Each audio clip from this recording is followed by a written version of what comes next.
Everywhere I go, everywhere I travel, I see people.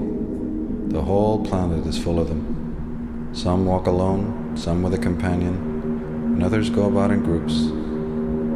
Human beings is the name they go by, and they sure love to live huddled together in big, sprawling cities.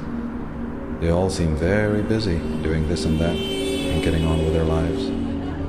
Yep, the people of the world tend to look very productive and in charge. If I went and talked to any of them, if I went and interviewed people and asked each of them whether they think they're in charge of their own destinies, I wonder what kind of answers I'd get. Most of them would confidently say, sure, I'm in charge of my own life path.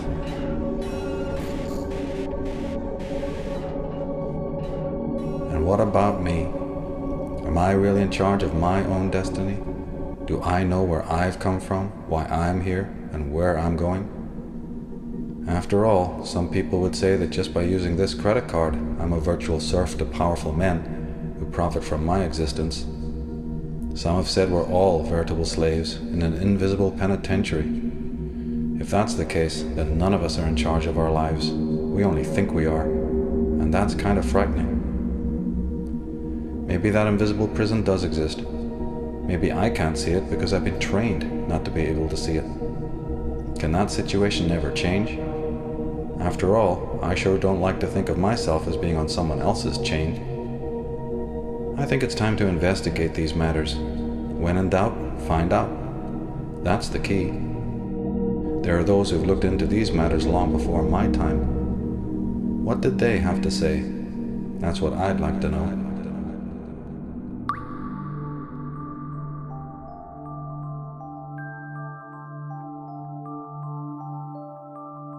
So it says here, there's an interesting caption that says, "Here stands the new man.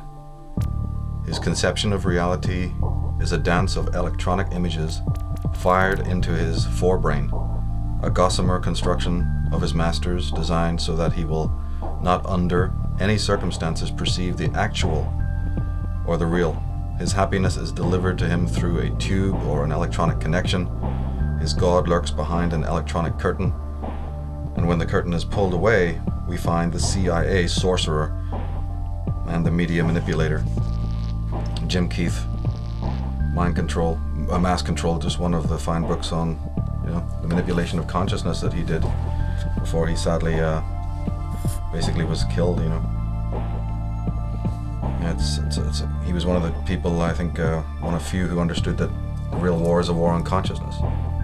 It's very important to always remember that it may have so many other permutations. Now we're seeing it's mass killings in America or what have you. But and then all heads turn. As soon as that comes on the little media framed image, then people are shocked. And they turn to that as if it's some sort of freak phenomena or something like that. It's actually, the sad case is it's not freak. And anyone who's really studied mind control understands that mind control is ubiquitous. It's almost the question of who is not mind controlled, as opposed to who is mind controlled. It's just a difference in degree. The whole question of what is consciousness and how it can be manipulated is one of the most crucial questions of our time. In my work, it really goes along with the whole question of the origins of evil. I mean, it's origins of evil / war on consciousness, and the whole manipulation of man's thinking, his behavior, his biology. And this question has distinguished some of the greatest scholars in the world, people like Wilhelm Reich. But in a more modern context, even people like Alex Constantine, Jim Keefe, Jim Marrs to a certain extent has gone into this. Well, in ancient times they used the sword and they used the gun and they used other methods like religion for pushing the populace around and getting people to do what was wanted. But in recent times, in the 20th century, there are new technologies that provide the expertise to control people totally without their knowledge. Means of electronic entrainment, brain control implants, methods of advertising that manipulate us against our will. And this isn't science fiction, this is something that's very documented. The Manchurian Candidate, of course, was about the creation of a mind-controlled assassin who, as I recollect, it's been years since I've seen the film, was going to be activated to kill the president. Now, this is wild science fiction, crazy impossibility, it just complete nuttiness. But then one takes into consideration the realization that Sirhan, for instance, after he killed Robert F. Kennedy, was examined by several experts, several hypnotherapists, and they came to the conclusion that Sirhan was under hypnotic control when he killed Kennedy. They don't make a big deal out of that on 60 Minutes, but that just happens to be the fact. There's been others who've theorized, Fritz Springmeier has done some fantastic work on the manipulation of the human brain through technotronic means. What am I saying? It's weaponry, psychic weaponry, radiotronic weaponry that's being used, ELF waves, all sorts of different technologies that are patented. People can go and find out about it, research it, discover it. If you're coming from the world of Ted Gunderson and John DeCamp, we even find out that families who are connected to secret agencies or maybe who've been communist spies or who've been part of the Nazi network who have found homes in America, people who are connected to Operation Paperclip and to the NSA, there's histories of them selling their own children into, mind control experiments. Amazingly, people in the military. This is a documented, known fact. Just unbelievable to think of it, But the most important thing is always to remember that there is this kind of war going on, even though, you may not realize it. And also to realize that there's also the cover-up campaign against mind control. The people who are perpetrating this, who are putting these sleepers out there, who are planning assassinations, who are behind, Sirhan, all the way up through Son of Sam and Mark Hinckley, David Chapman. The list is endless, when you start thinking about it. Jim Jones, this has all been exposed as sort of mind control based cults. But the fact is they don't want the average person realizing this. They don't want, so there's the mind control concept or experimentation, and then there's the smokescreen as well. So you're dealing with two different things here. You're dealing with the fact itself, which is a very interesting study, but then you have all the rebuttal and the general ubiquitous consensus that, oh no, there's no such thing at all. It's the lone gunman. It's the lone nut, or disgruntled teens. When it comes to Columbine and some of these others, just teens gone out of control. Okay, teens going out of control is one thing. Teens with automatic weapons that you can only find from, government agencies and military camps is another. And you track back and you find out the history of these people being connected to some of these orgs and institutions and military establishments. David Berkowitz has revealed a great deal from prison about that and the elaborate Luciferian satanic networks that work with mind control on all its levels, and tying into the military establishment. This has been thoroughly documented.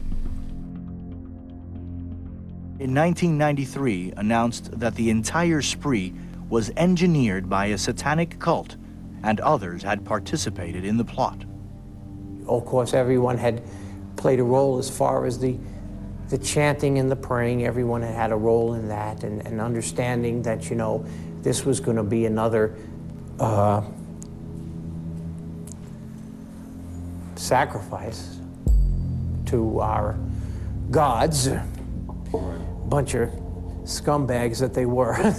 Our gods, Lucifer and his crew, and we said, yeah, this is going to be another one for you, what I said.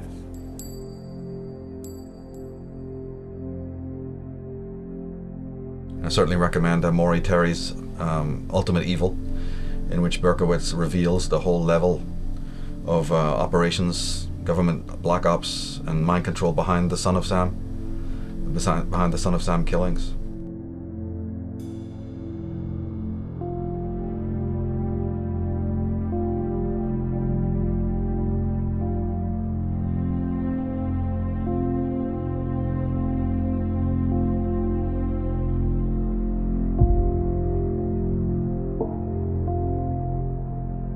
You know, that ties into people also blowing the whistle like Stanley Kubrick. You know, he making movies, trying to reveal some of this stuff, and then, you know, he suddenly mysteriously dies. You know, so there's a lot of. But anyone who's really studied this subject for a long time knows that it's not modern. It doesn't just date from the period of you know, the discovery of America or whatever. You know, you can take it back to England. Very strange happenings with serial killers there, like the one that jumps to mind, of course, is Peter Sutcliffe. Some of the revelations he made in court. He was known as the Yorkshire Ripper.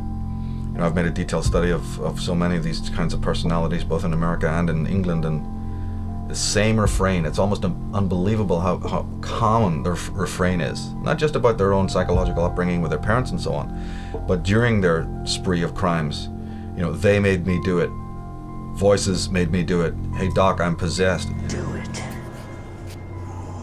Do it. You liar.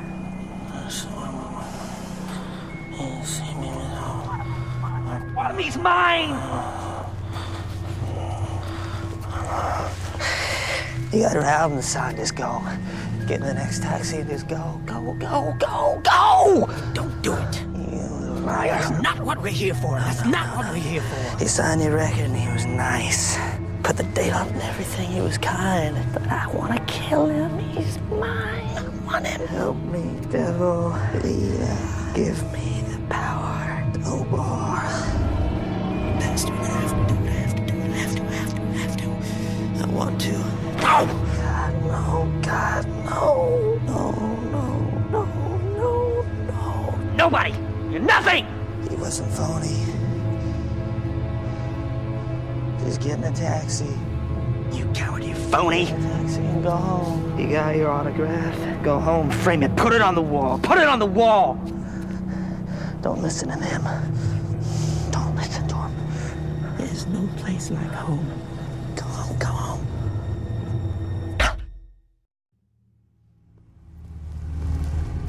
Mr. Lennon?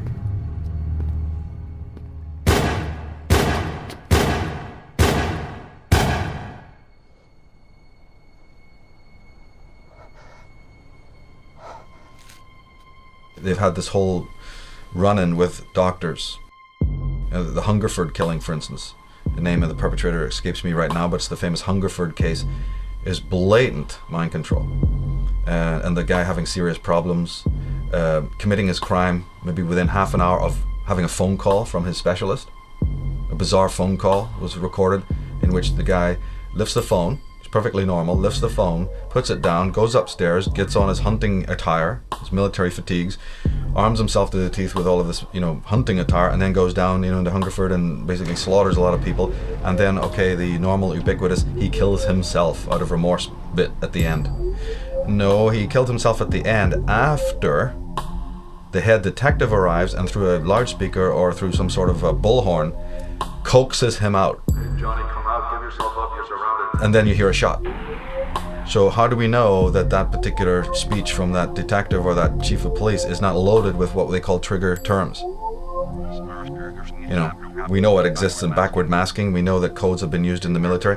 Well, you know, language is a communication device. How do we not know that in that speech, coded, embedded within that particular speech, when they're saying, "Hey, Johnny, come out, give yourself up, you're surrounded," how do we not know that within that is not some trigger word, and then bang, pop, you hear, oh, and then the media will never know. It's another mystery. Nobody will ever come to the, you know, and then the media unleash their story for you. They have their little story and the weeping parents, and we had no idea that our son was such a lunatic.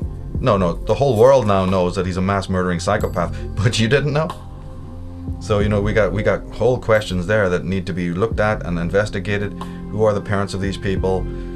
You know, what is all this symbolism about?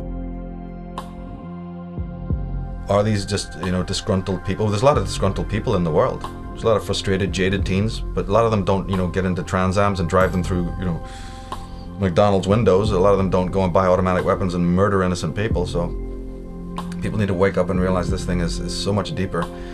And then the history of it. The history of it goes back through the Assassins, which was the Islamic, during the Crusades. The Crusaders, the Western Crusaders were absolutely stunned, you see, about how it could be that these Saracens and these Islamic warriors were so unbelievably ruthless and just so dedicated, almost had no fear of death. Of course, then they subsequently find out, after they've been in the Middle East a while, that this is a hashish-based cult. These guys are on the bong before they even get on their horses, and other drugs, other kinds of mind-altering drugs, disseminated to them by their occult leaders, people of Islamic versions of Freemasonry. And it's a very elaborate story. In fact, you can pick up this story in, I think it was the book Conspiranoia, but I'm sure that Jim Keith and others have covered this. It's a pretty elaborate story of exactly how the indoctrination process of the Islamic warriors in those days. Basically, it boils down to the fact that they condition you to believe you are an angel, you are serving Allah, and those guys are all the devils, you see, and you killing them is doing great work for Allah and the Prophet. Well, if you're mind controlled into that, you're going to be raging into war and killing and having no problem being very brave and all of that, because you're conditioned to believe that there's no such thing as death, and even after you die, you're going to be surrounded by wonderful, damsels and angelic forms and all of this. So the Templars, later especially the Crusaders, after they had married in with some of these Oriental families and had got picked up a lot of this occult knowledge, started to work it out that, wait a minute, if we could have an army, if we could have agents, if we could have captains and people in our military establishment that had this kind of dedication, we could conquer the world. You see, because remember, England, Britain, is a very small place. Holland, some of the old centers of government are not particularly big. They don't have large populations. They don't have large armies. They can't compete against the great continents of the world. Alexander the Great found that out. So, but wait a minute, if you have one man who's got the power of 10 men because he's been indoctrinated, not only is this chump going to do what you tell him to do, he's also going to be a perfect fighting machine. But it means the removal, does it not, of his normal circuitry of morality. Well, nothing could be easier. Morality, as the philosophers and psychologists have told you, is about paper thin anyway. You only have to say a few choice words to somebody and they've lost their head. So nothing could be simpler. And as these chaps found out, these experimenters, that now we understand is the Tavistock Institute of Human Relations. Now we understand is the, these Frankfurt School and all of these people of the 20th century. But this thing goes way back through the Assassins, through the whole drug cult, of the cult of Dionysus, where the mind-altering, again, harkens back to something I've said repeatedly in my work, is that all those things, all those modalities, all those wonderful spiritual occult practices that have the ability to take your soul up, that have the ability to enlighten you, to inspire you, to sharpen your reason, your critical ability, all those things, every one of them has the equal power in the wrong hands to do the opposite, to take you down. It's the difference between sorcery and magic. Sorcery and magic. Never end talking about this. It's a very, very important concept. And all that you see out there in the world today, especially in the media, and most of even the tinkering around with occult subjects, is a form of sorcery. And I'm not the first to have said that. And that's why there's so much insanity down the line, so much misinterpretation. Because toxic individuals in control of, occult information is wrong. It's going to go askew very easily. Because we have a vast misunderstanding of what all this means. But without even getting into all of that, the Bible, is the Bible sorcery or is the Bible magic? Is it a bit of both? So it goes back through the Assassins, it goes back through these, and not only them, there's been many cults in the Orient. The Thuggee is another one to be studying, where we get the word thug. Not only were these people funded and created by British money, by the East India Company, the Thuggees were never a problem before the British secret apparatus got there through the East India Company and wanting to destroy and disempower the native Indians who resisted the infiltration of British elements. They formed a criminal organization, the Thuggee. They funded these, bong-smoking Shiva worshippers or whatever they were, Kali worshippers who were no threat to anyone. Nothing more than a simple faction easily taken care of in the region. suddenly have thousands and thousands of pounds. They're infiltrated by specialists from Britain, from the East India Company, to start plaguing the region, you see, and causing upheaval and disruption, by which the British government hid behind. The triads, you know, the Tong, I mean, the list is endless. So this understanding of allegiance and realizing what a fragile, pathetic creature human beings are anyway, totally traumatized, that it's very easy to just, you know, paint over or even completely erase the human sensibility, the human sensibilities of morality and so on. And it goes right back into the question of religion as well. Religion is very tied up into this, because you're not appealing to man's reason when you're dealing with mind control. That's the first thing. You're dealing to man's irrational self, which is why people like myself are so adamant about developing the reason and developing man's higher, you know, levels of consciousness, because then there's only chance of being immune to all of this. But that's not the agenda of religion. That's not the agenda of the mind controllers. They want to drag you down into an irrational, limbic, mammalian, reptilian, you know, level of consciousness, what the Indian Vedas would call the lower chakra drives, and keep you there permanently, so that you're confused and terribly weak, terribly psychologically disempowered. And so therefore you're going to seek stability, you're going to seek security through whatever kinds of handrails that are then provided for you by the system. You know. Again, the other side of this is you have the problem, and you have the historical issue, historical problem, but you also have a new age now in which we have the internet, we have these writers, authors, so we're catching up on the game. We have even movies on the subject, incredibly detailed movies, in fact, that, you know, look into the whole of this. They use their tongues to deceive. The venom of snakes is under their lips. Their mouths are full of bitterness and curses. And in their paths, nothing but ruin and misery. And the fear of God is not before their eyes. They have taken the hearts and minds of our leaders. They have recruited the rich and the powerful. And they have blinded us to the truth. And our human spirit is corrupted. Why do we worship greed? Because outside the limit of our sight, feeding off us, perched on top of us from birth to death, are our owners.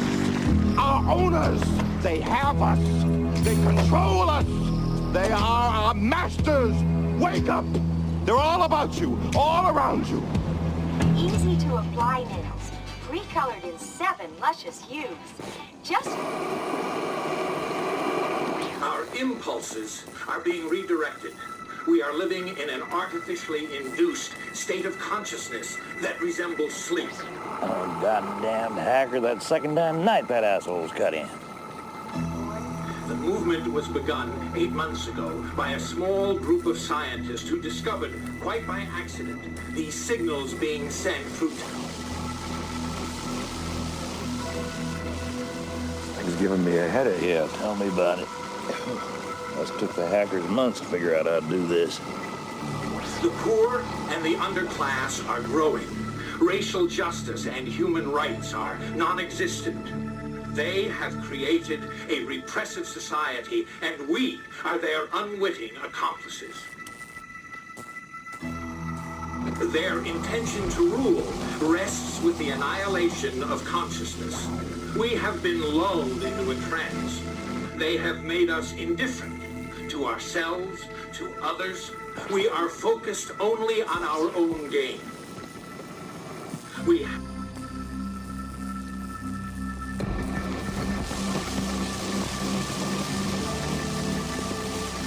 Please understand, they are safe as long as they are not discovered. That is their primary method of survival. Keep us asleep, keep us selfish, keep us sedated.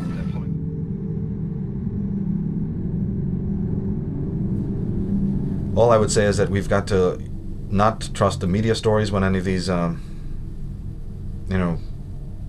atrocities take place. You've got to really search out and seek out for yourself and not believe what, the mainstream media is telling you. You have to realize that this is a very ancient thing. It's very sophisticated. And that you'll have to realize that religion plays a key part, because it deals with the emotions of man, his irrational drives. and his needs. You know, man being raped on one side of what he really is spiritually, loss of center. So when you see these Tsarhans, you see in these Hinkleys and these apparently lost souls, you know, who are easily manipulated, you got to realize that that is the guy next door. This is pretty much walking around in the world. But the good thing about the modern age is that you have people like Ted Gunderson and John DeCamp, you see, and whistleblowers from within. Ted Gunderson, of course, was very senior in the FBI. You know, John DeCamp was a senator. You know, you have people from within the system now. You have, I can't remember his name, but in MASH, the show MASH, you know, BJ Honeycutt, the guy, his name will come to me in a minute. He has made a personal investigation into child abuse and satanic circles. So you have famous actors, you know, Lee Majors and Robert Mitchum have done movies on this, you know, certain Albert Finney with Looker. You know, there's a lot of movies out there that have been covering this. Of course, The Manchurian Candidate immediately jumps to mind, with a fantastic film with, who was in that? It was Frank Sinatra, you know. Lots of elements there. And that is not fiction, that is absolutely true, with key words, key phrases. Isn't it a coincidence that Mark Hinckley and Chapman, you know, both were reading Catcher in the Rye? You know, so just even these small sort of anecdotal connections. And the way they do it is also very interesting. How the whole process of how an actual mind control slave is made runs along pretty typical lines. They have traditional ways of doing it. It's very much based on your own profile when they've been studying you independently without your knowledge. And also, of course, we find out that many of these individuals who've gone down that road, who've been so abused this way, were in fact involved with the corps, or the the United Nations, or the media, the military. You cannot even document the cases of the people who've gone on to commit these crimes, including Oswald and Son of Sam, David Berkowitz, and other people. They've all had some sort of background in the military, or they've all worked for some sort of United Nations group, or military corps, or Peace Corps, or whatever. They've had some tie-in with some major orgs, and sometimes a lot more, sometimes full-blown, military intelligence kinds of organizations. And we even know that the conspiracy movement and the New Age movement is infiltrated by these people. There's all sorts of levels on this, all the way from the spiritual level, with religion affecting your mind and disempowering you in order to control every action and every thought you think, all the way down to this more street level, mind control, where kids are recruited from school because teachers who are in the pay of these think tanks observe the child, observe their spiritual tendencies, observe their introverted nature, because you'll always hear the same refrain. It's a very, very common refrain, which you pick up in Mark Hinckley, because he specifically was a virtuous man, actually, and his crimes were born out of a virtue that was manipulated. His virtue was to save the young from all the pestilence and evil that he saw that was rampant in the adult world. So the mind controllers would have picked up on this, and they would have looked at his profile and say, this man is kind of humanitarian, he's a bit of a loner. So he was a kind of a loner in school, yet as a loner he joined the military. Why would a loner, see, there's a contradiction right there, and they pick up on that. Why would a loner be joining something which is not only collectivized, it's highly collectivized, it's very regimented? So then they pick up conflict in his personality, and then he joins a collectivized kind of setup like the military, and then is still super introverted. His buddies will say, oh, we didn't go on with him, he never spoke, he was dead quiet. So you've got little contradictions there. Why would a man even like that be compelled to join something totally antithetical to his nature? Was he compelled to do that? Or was he trying to break out of his own personality mold and try to do that as a way to heal himself from what he thought was a malignancy of nature? Because if you're introverted and live in the West or live in America, they'll make you feel that you're malignant, all right. It's not that introversion is malignant, quite the contrary. As the psychologists know, it's the extrovert personality type that's the easiest hypnotized. Ha ha ha.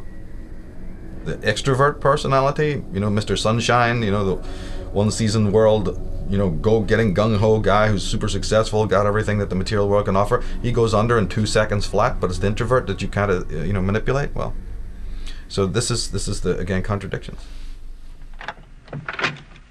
Who wants it? Congratulations, Richard. You had some very interesting scores on the first series of tests for parallax. Testing for what? The Parallax Corporation. You did apply for our training, didn't you? Oh, Christ, that. As you know, Parallax receives demands from all phases of industry. Demands for unusual personnel. If you qualify, and we think that you can, we're prepared to offer you the most lucrative and rewarding work of your life. Yeah, what do you get out of it? We receive a sort of finder's fee. As I said, the jobs are difficult to fill. I know your tests suggest that you have remarkable talents. Yeah, what do you mean by talents? You have difficulty holding on to a job, don't you? I don't know, I just don't like to take a lot of shit so people say I got antisocial tendencies. Right.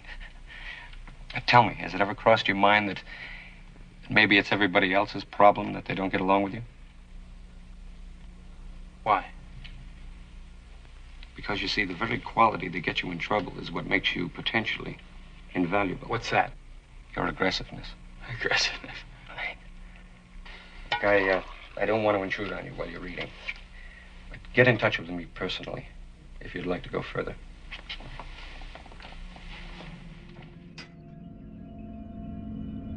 But man is herded like an animal because that's another easy way to control his actions. And it just makes it a whole lot more difficult for the spiritual individual to stand alone, you know, the whole concept of the outsider. And can the outsider even take that type of ostracization and a feeling of alienation? Or can he learn to live with it as a necessary evil? And try to find a center in some way?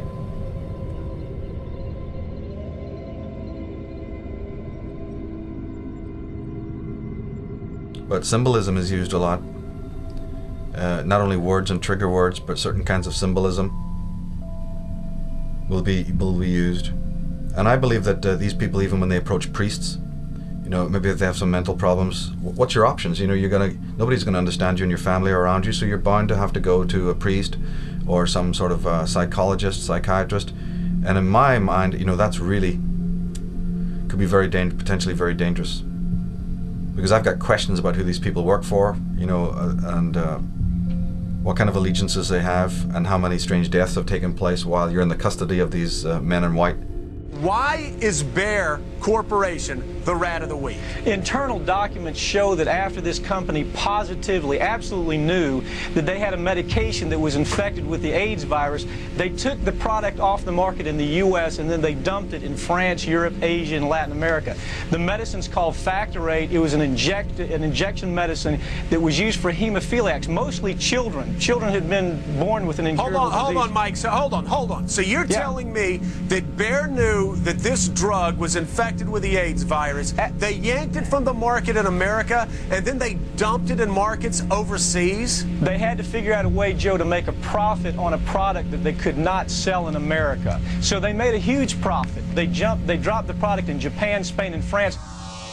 Each year in the U.S., thousands of women learn they have cervical cancer. I could be one less. One less statistic. One less. Because now there's Gardasil, the only vaccine that may help protect you from the 4 types of human papillomavirus that may cause 70% of cervical cancer. I want to be one less woman who will battle cervical cancer. One less. Like all vaccines, Gardasil may not fully protect everyone. The side effects include pain, swelling, itching and redness at the injection site, fever, nausea, or dizziness. Gardasil is not for women who are pregnant. Gardasil does not prevent all types of cervical cancer, so it is important to continue with routine cervical cancer screening. Gardasil will not treat cervical cancer. Ask your doctor about getting vaccinated with the only cervical cancer vaccine, Gardasil. Gardasil. Gardasil. Gardasil. With Gardasil, you could be one less. O-A-E-L-E-S-S. I want to be one less. One less. O-A-E-L-E-S-S. Collapsed after being given the cervical cancer vaccine Gardasil. Health authorities are urging parents to stay calm, insisting the drug, which is being offered to students in WA, is safe. Brooke Levi thought the Gardasil shot she had on Friday at Engadine High was going to protect her. But now she blames the cervical cancer vaccine for a bad reaction. I want to pass out and just throw up and just go to sleep. Brooke ended up at Sutherland Hospital. 2 weeks ago, Melbourne student Natasha D'Souza also felt unwell after being vaccinated. I actually wasn't looking too good and I was looking a bit green in the face. And then I just basically collapsed about 5 minutes into class. Natasha says her arms and legs were paralysed and she couldn't speak. She wasn't the only girl to have the jab, then fall sick. Yeah, there were girls dropping like flies, basically. Medical authorities have declared the reactions aren't linked to Gardasil. They've blamed fear of needles. The after effects are very, very rarely serious, and the benefits of the vaccination are very, very important. There's no reason to stop the vaccination program. The vaccines have been thoroughly tested both in Australia and overseas and have been found to be extraordinarily safe. 70,000 Gardasil vaccinations have been administered since the drug's approval last year. Full protection against the virus that causes cervical cancer requires follow-up shots, but many girls aren't keen to chance it. I don't want to after going through this. Damien Smith, 7 News. Coming up in 7 News, a warning to diabetics about the deadly side effects of a popular medication. All of the money from the health industry goes into the medical monopoly and the drug trust. Interestingly enough, the Rockefellers control every major drug company in the world, and now when I say control, I mean directly. They have, among the directors and officials of each of the 18 largest drug companies in the world, they have men from Chase Manhattan Bank, from the Exxon oil company, and so forth. So they're right there, the names, I have all their names in my book, Murder by Injection.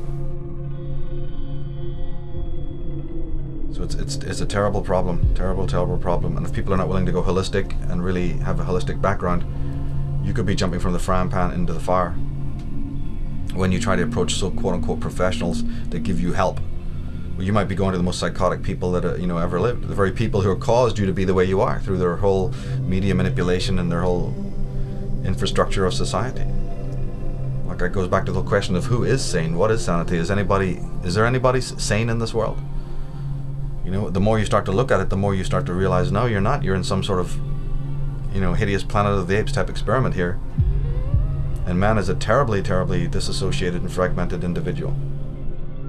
People come to me all the time asking me to medicate them.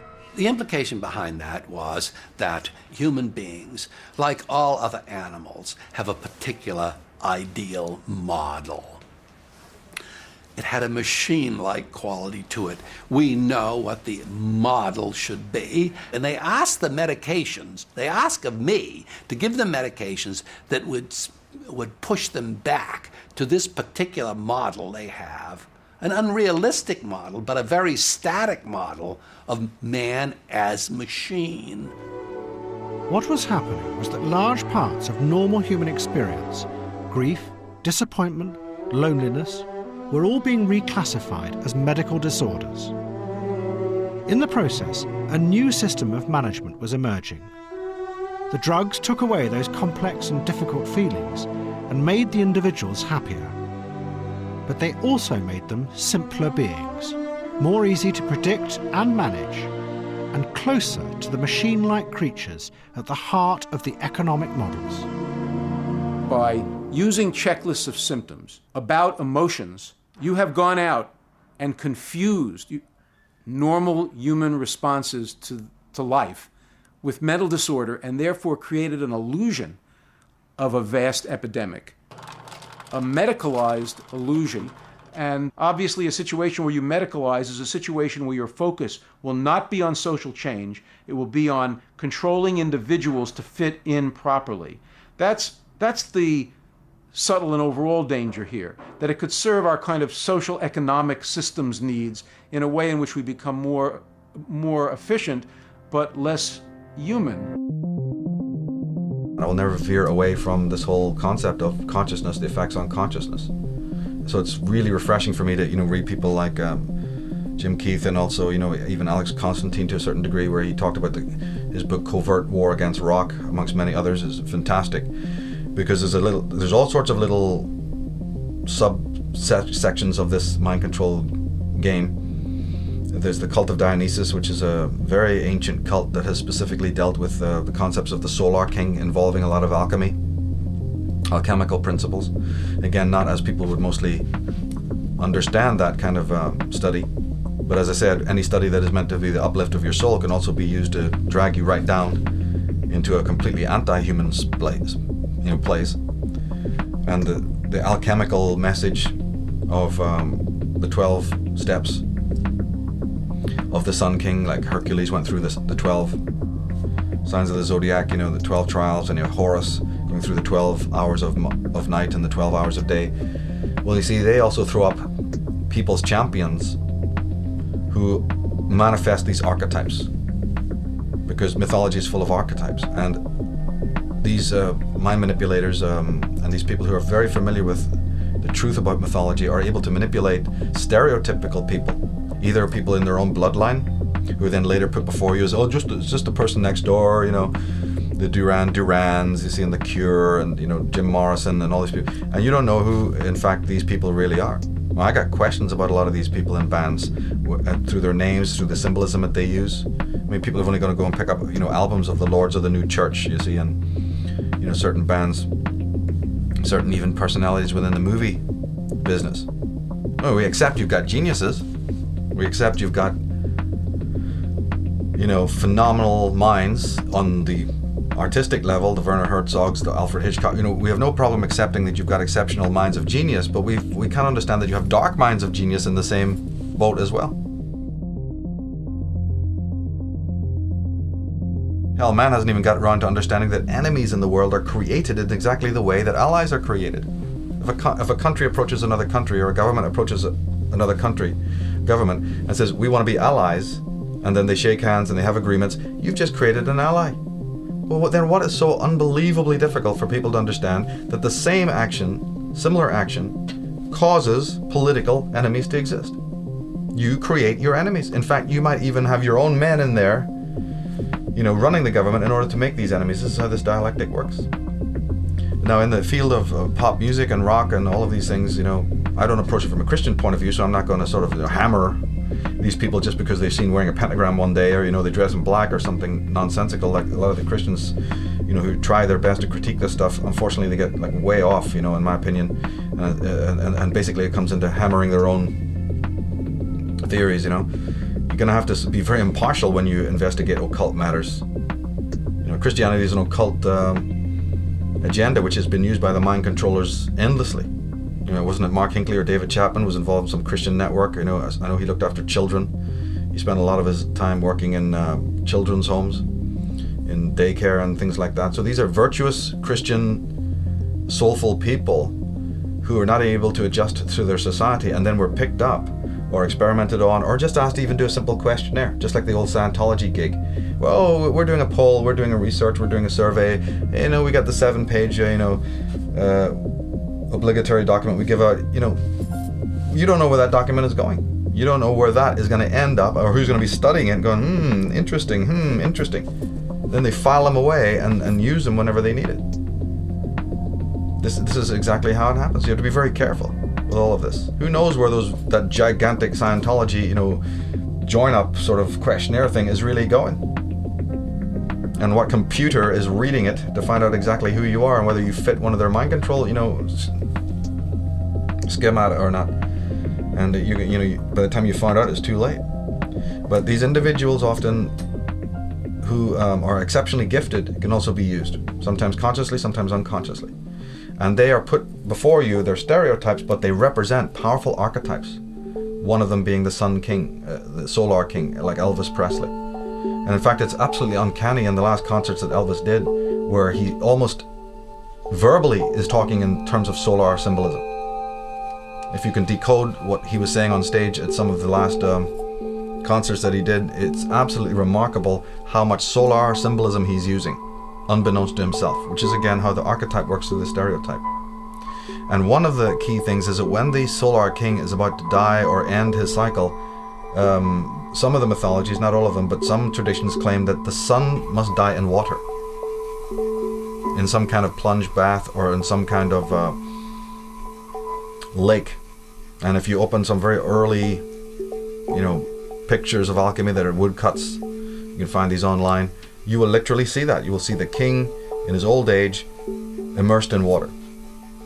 And where have we seen that before? Jim Morrison perhaps, Brian Jones.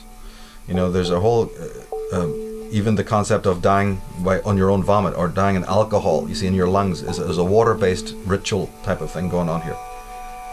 So in the case of so many of these people, we need to look into some of the ritual elements of what was going on. Of course, the Mafia had their hooks into the music business going back to the jukebox wars.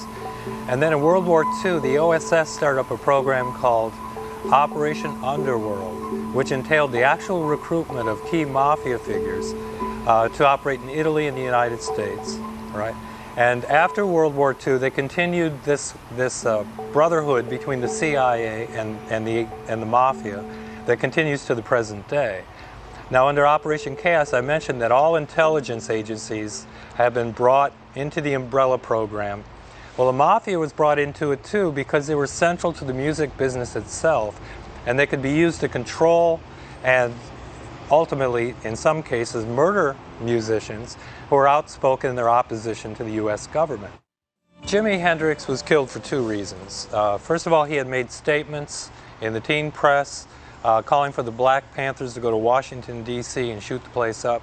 Secondly, he had done a benefit for Bobby Seale and the Chicago 8. And that got the attention of the FBI and a program called COINTELPRO, which was a surveillance and assassination program. And it led to the murder of 28 Black Panthers. Tupac Shakur makes 29 because he was a Black Panther. Hendrix linked up with the Black Panthers, and for that reason, he was a dead man. But the Jim Jones thing has been blown wide open. If people know how to, read, they can go to Colonel James Bogart's book, Call to Serve, which is a fantastic book. It actually deals very deeply with the truth behind the Kennedy assassination. And there's other books that detail the truth about the Jim Jones thing and show that it was a British crack unit, not the SAS, but the Black Panthers or the Black something or other, happened to just be on maneuvers, right, in Guyana, within a mile from where the assassinations are meant to have taken place, the so-called suicide. If anybody believes that, I mean, they need their head examined, but, it just turns out that when you really do the research, you find that some crack secret operational, crack squad of British troopers are on location in Guyana at that time, and it vanished as mysteriously as they came, and the investigation never covered their presence. All the way across the quasi-understanding of religion and cultism. I think we were talking earlier about how you said the cults were studied by the marketing men, the media, straight commercialistic people to see about allegiances so they could start, infiltrating their own commercials for stupid cars and stuff like that with this cultish sense of this imagery, to engender belonging, in the sense of belonging. All that tribal stuff again.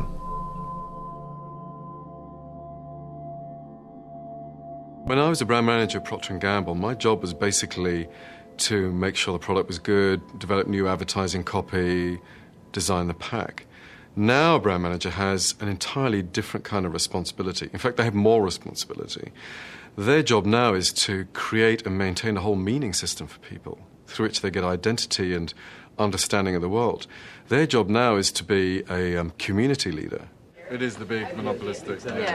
Ad strategist Douglas Atkin, an expert on the relationship between consumers and brands, says he had a eureka moment one night during a focus group. I was in a research facility watching 8 people rhapsodize about a sneaker.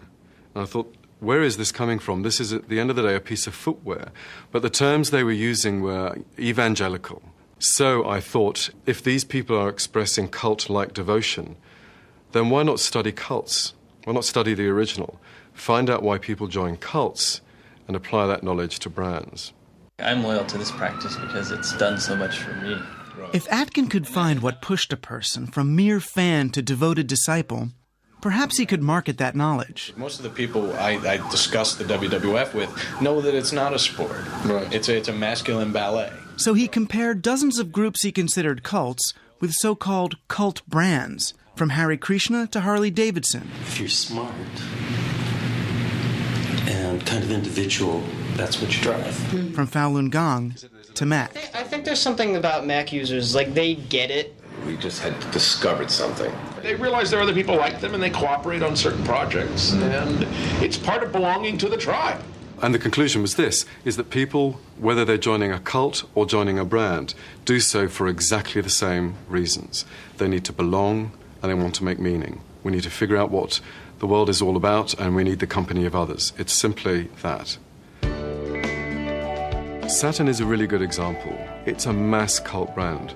For example, 45,000 people turned up to spend their holiday, their vacation time at the factory in Tennessee, instead of going to Disney World or the Grand Canyon. Now, why would they do that? It's because they wanted to meet other people who own Saturns. They wanted to meet the rest of the Saturn family. They wanted to meet the people who made the car. The people who made the car wanted to meet them. And the people who ran the Saturn business knew that. This summer, they not only knew it, they turned it into an ad, which only brought more people into the Saturn family. We called it the Saturn Homecoming. They could see where the idea for a new kind of car company had taken shape, and we could thank them for believing we could do it. And they created a great meaning system for Saturn. In those fantastic commercials, their meaning system was based on old-time values of community. It was a kind of an icon that America yearned for but couldn't find anymore. And that's the object of emotional branding, to fill the empty places where non-commercial institutions like schools and churches might have once done the job. Brands become more than just a mark of quality. They become an invitation to a longed-for lifestyle, a ready-made identity.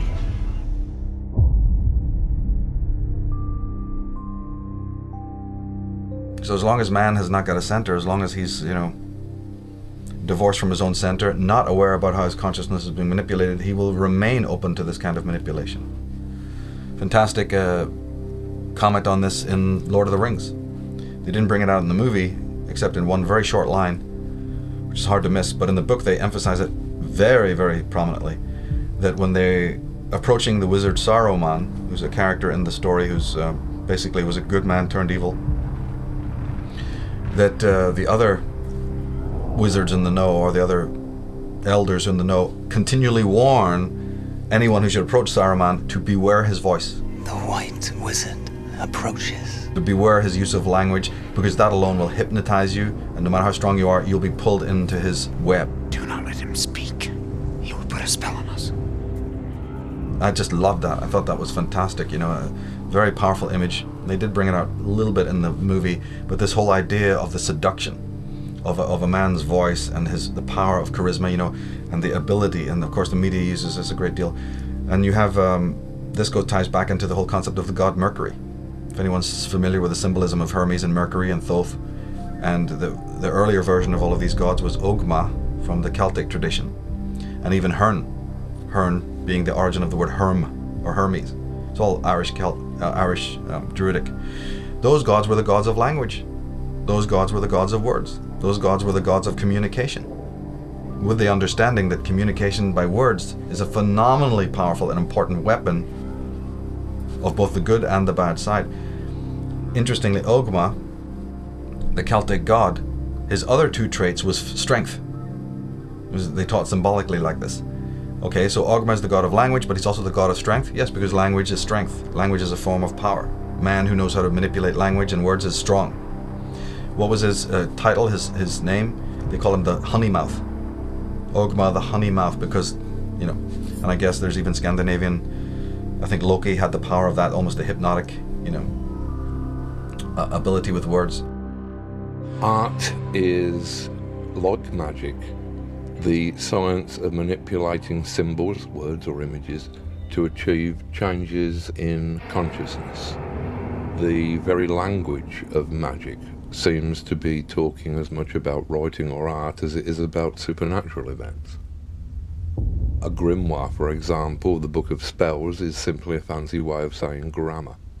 Indeed, to cast a spell is simply to spell, to manipulate words, to change people's consciousness.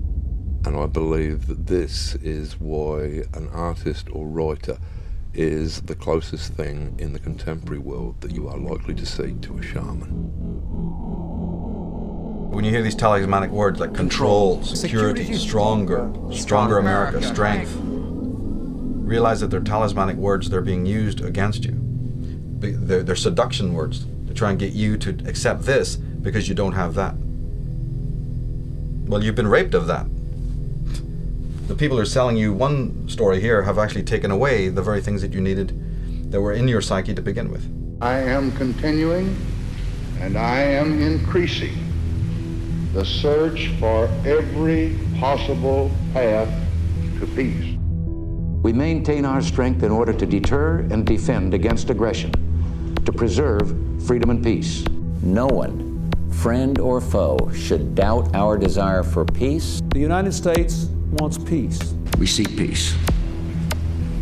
We strive for peace. I pledged in my campaign for the presidency to end the war in a way that we could win the peace. I respect your idealism. I share your concern for peace. I want peace as much as you do.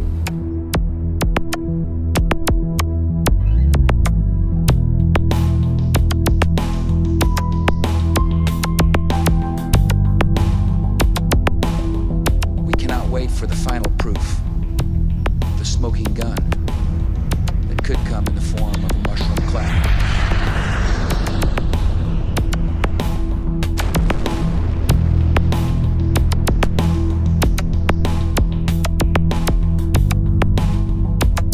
Saddam Hussein recently sought significant quantities of uranium from Africa. There is no doubt that Saddam Hussein now has weapons of mass destruction. Weapons of mass destruction. Botulinum, VX, sarin, nerve agent. Iraq and Al-Qaeda. Iraq and Al-Qaeda. Terrorism. Cyber attacks. Nuclear program. Biological weapons. Cruise missiles, ballistic missiles. Chemical and biological weapons. Iraq has weapons of mass destruction. President Bush has said Iraq has weapons of mass destruction. Tony Blair has said Iraq has weapons of mass destruction. Donald Rumsfeld has said Iraq has weapons of mass destruction. Richard Butler has said they do. The United Nations has said they do. The experts have said they do. Iraq says they don't. You can choose who you want to believe. The sources that have deceived us so constantly don't deserve our trust. And to the extent that we give them our trust, we set ourselves up to be scammed again and again. There are reports that there is no evidence of a direct link between Baghdad and some of these terrorist organizations. There are known knowns. There are things we know we know. We also know there are known unknowns. That is to say, we know there are some things we do not know. But there are also unknown unknowns. The ones we don't know, we don't know. I will build new partnerships to defeat the threats of the 21st century. Terrorism and nuclear proliferation, poverty and genocide, climate change and disease. And I will restore our moral standing so that America is once again that last best hope for all who are called to the cause of freedom, who long for lives of peace, and who yearn for a better future.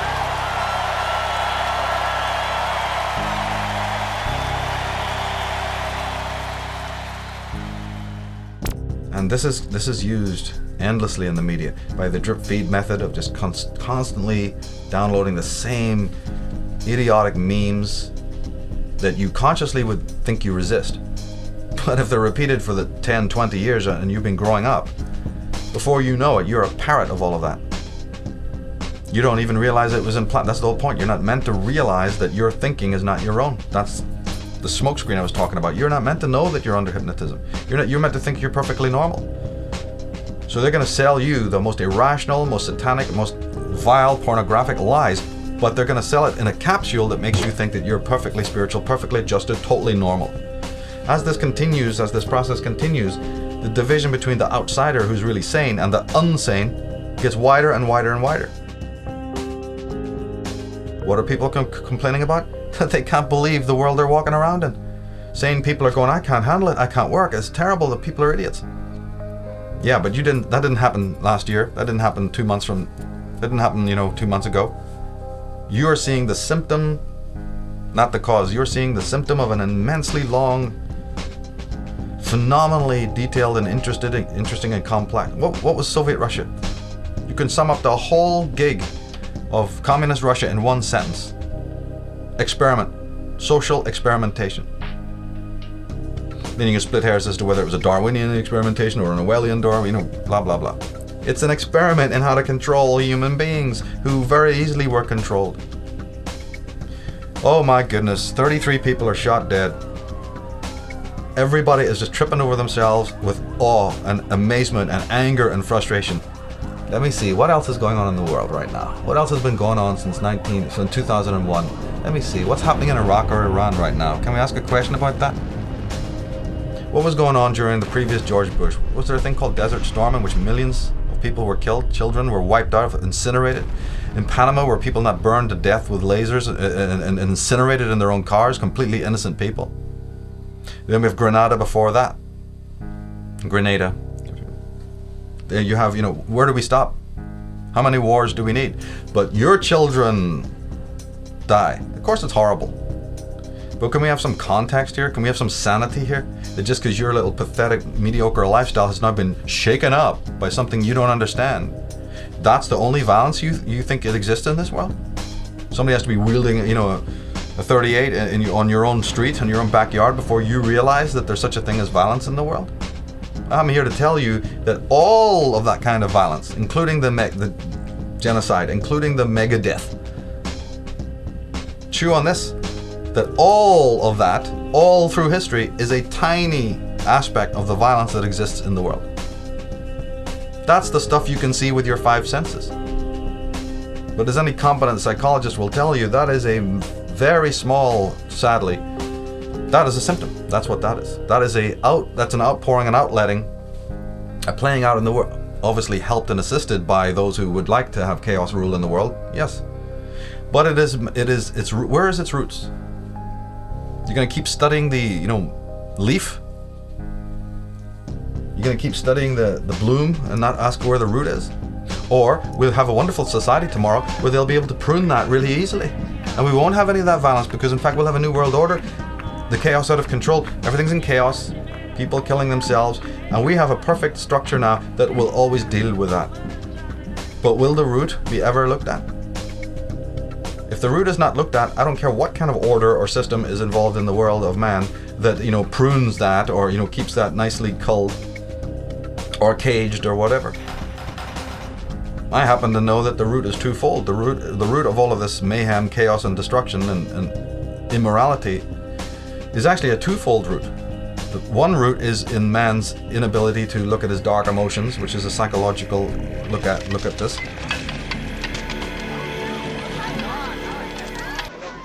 What are you looking at? Huh?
And the other route is in the fact that there is an agency working in the world to engender that. Now, luckily in the conspiracy movement today, what's jokingly called the conspiracy movement, or I prefer to call it the alternative research community, we have now authors and people from all walks of life who are investigating that fact, that second route. That we think that this is not by chance. We don't really think that man is that immoral. We don't really think that man of his own nature will run around, fighting wars and building napalm bombs and all of that. So maybe there's something else going on. Finally, the human race is waking up to the fact that yes, that's right. Somebody has kickstarted this and maintains it through the perpetuation of people's false allegiances and all the rest of it. And I'm very happy and glad to see that taking place. This removing of the lid, which is astrologically connected to Pluto, the planet Pluto, or the archetype Pluto, or the New Age. The real truth about the New Age is that the revelations that arise because man gets sharper in his critical ability and starts to look beneath the surface of reality. That's great. What I'd really like to see, though, and what I'm hoping to very much help pioneer in this era, is more attention on the first route as well, which is that human beings need to examine their own private consciousness to understand some of the dynamics of the full psyche, not just the ego and not just the programmed brain self, because the brain is a machine programmed by the world. But then you also come in with a thing called the mind, which has been programmed over millennia or generations. People need to know about the tripartite division or schemata of the ego, of the brain, of consciousness, from the Freudian point of view. They should also find out about the quaternity schemata of Jung. It was a little bit similar to Freud, but a little bit different. These people have, understood the dynamics, the anatomy of something that you can't see, consciousness. People know about the body. You got 2 arms, you got 2 legs, you got 1 head. Okay, well then what is the anatomy of your consciousness? Anybody ever thought about that? Well, yes, somebody did. It's called Sigmund Freud. People need to pick up his books, get on the web and find out what is the anatomy of your consciousness. What is thinking? How do you think? What is thinking? How does that happen? What is thought? Who's thinking about thought? Because if you don't ask these questions, you're not going to have too much of an understanding of what might be spirit or all of that. You're looking for the spiritual, but if you don't know what you are, how can you ever find out the other? So the real journey now begins. All of these traumas and tragedies are in a way a catalyst.